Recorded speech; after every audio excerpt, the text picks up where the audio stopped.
Religion does not matter as long as you're a good person. Keep your soul pure. You see, that assumes that we can be a good person by our own efforts.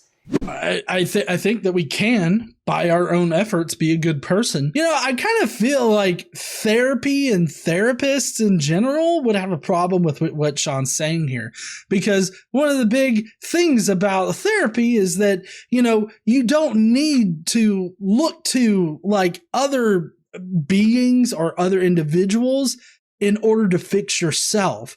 Like, you have to do the work to fix yourself. The relationship between Jesus or God, rather, in Christianity and the individual is a toxic relationship that promotes codependency.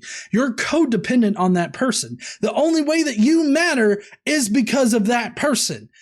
And that's a dangerously toxic way to view a relationship. And so I feel like therapists in general would have a really big problem with what Sean is saying here. Now, there are Christian therapists out there that would emphasize the need for God or Jesus in order for you to be a better person. But I feel like that really promotes this codependency relationship that can be and is in Christianity incredibly toxic. I think that if somebody is having issues in their life or they feel like they're not a good person or something like that, that is something that you have to work on personally yourself. And the only way that you can make yourself feel better is to do it yourself. Don't depend on some magical figure over here to provide the magical cure. Also, this is outside my area of expertise. I'm only speaking as somebody that's been to therapy for, you know, a couple years. And I suggest that if you have these feelings that like you're not a good person or you don't have a very good outlook about yourself, like you don't have a very good self-image about yourself, definitely go to a therapist and talk about that. They will give you the tools that you need in order to fix yourself. They will help you, and they won't do it in this codependency matter. Like, oh, this therapist, you need this therapist in order to feel better about yourself. They will teach you how to do that for yourself. Now, I'm not going to say that Sean is knowingly pushing a toxic codependent relationship as a form of help, but I do think that in Christianity, it promotes a toxic codependency on God. And that the goal of life is just to be a good person. I don't think necessarily the goal of life is to be a good person. If you had to do some kind of like goal of life, you would think that it would be to survive, and whatever way best promotes survival, I would think, is how you would want to go about surviving. In modern times, the best way to survive is to integrate into a society, become part of the society, be a productive member of society, and you will survive. And so part of that is adhering to societal norms. And those norms are pushed onto us, you know, as we're children. Our parents teach us these societal norms. Society teaches us these societal norms. There are some people that grow up without certain societal norms, so other people seem to view them as the weirdos, but it's just that they grew up differently than the other people. So I wouldn't say that the purpose of life is to be a good person or anything like that. I would say the purpose of life is to survive, and part of that survival in the societies that we have now is to be a good person. Well, I would take issue with that. If Jesus is right, and I think he is, he said it's out of the human heart that comes sloth and anger and jealousy, and that we can't fix ourselves. And you see, that's the toxic codependency I'm talking about here. Somebody telling you that you can't fix yourself and you need this miracle magical cure creates a toxic codependent relationship.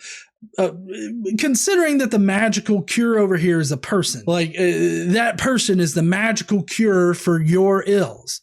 And this toxic codependency can be exploited because anybody that threatens taking that away immediately becomes the enemy. I don't think that Sean knows that he's pushing a toxic codependent relationship here, but that's exactly what he's describing.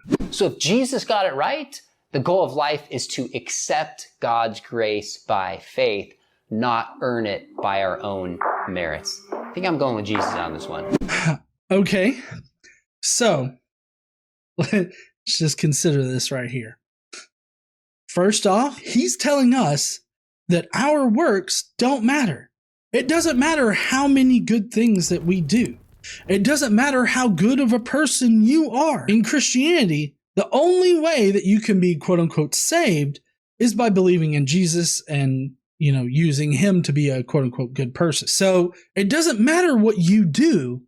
It just matters what you believe in as long as it's Jesus. If you believe in Jesus, you're fine. And your works, what you do, doesn't matter. Of course, he could probably spin this, and he probably would, saying that if you believed in Jesus and you implemented Christianity in your life and you wholly devoted yourself to Jesus, then inherently you would be a good person. But what does that even fucking mean? At that point, what does it even fucking mean to be a quote unquote good person if you're doing it by Christianity standards? In Christianity, you have hundreds and thousands of years of pushing the religion on indigenous people, on killing people because they believed in different versions of God. And they get this whole idea from the Old Testament, which is still part of Christianity, where God tells them to kill other people that don't believe the same thing as them. So again, I ask, what does it mean to be a good person as far as Christianity goes? Is it to cover up sexual abuses in the church because you don't want to embarrass the church? Is that what it means? Does it mean to exploit the people that listen to you and come to you for help? Does it mean to exploit them in various ways? Is that what it means to be a good Christian person? Because I have no idea what it means to be a good Christian person. It's been pushed on us for the longest time that you got to be a good Christian person in America, And I just simply don't know what that means anymore, because there's so many Christians out there that do horrible shit, but yet they're still absolved of their sins. They're still saved. They're still going to heaven in their eyes. Even though the horrible shit they've done, they've still done, even if it's with God in mind. But don't worry, Sean McDowell says it doesn't matter what you do, as long as you believe in Jesus and you suck that Jesus dick.